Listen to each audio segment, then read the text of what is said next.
may take the liberty to call you Narendra Bhaiji.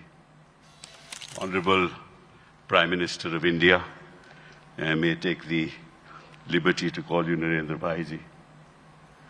Distinguished dignitaries present here, I feel honored and privileged to be present here at the National Conference of the District Judiciary to mark the 75th year of the establishment of the Supreme Court of India. Any structure with a weak foundation will impact the edifice and eventually collapse. The justice delivery system at the foundation of the judicial structure needs to be strengthened both in terms of quantity and quality of manpower and infrastructure.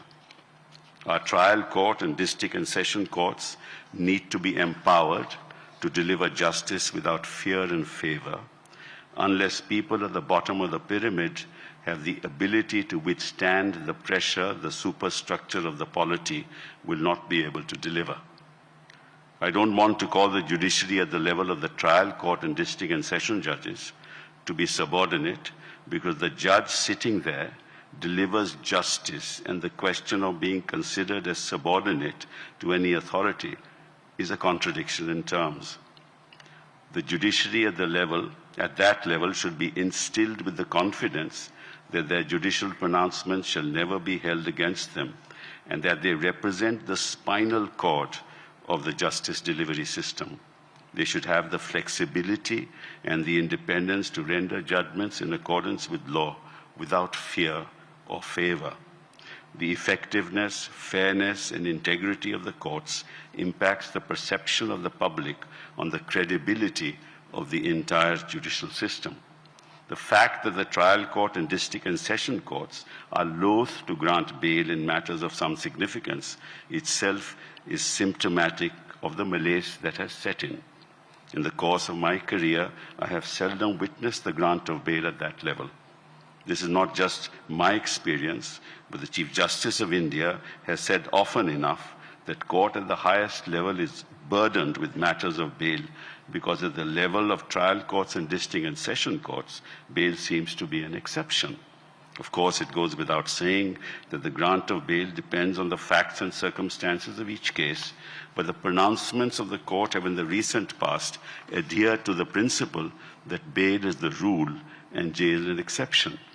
We've seen trends harking back to the law laid down in Gurbaksh Singh Sibia, wherein this principle has been enunciated and has now been reiterated by the Supreme Court of India in several recent judgments, even in relation to special acts which require stringent twin conditions.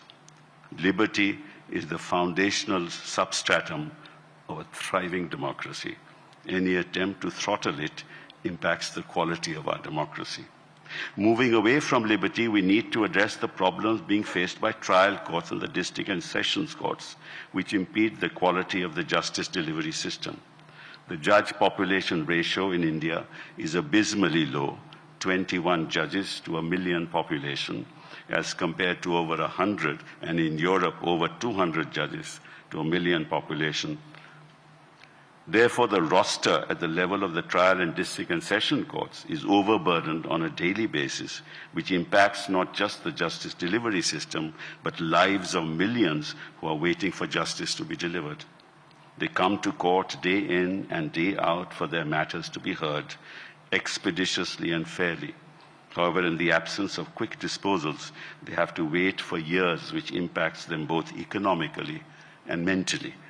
The court cannot even imagine the mental agony and the economic consequences of these kind of delays.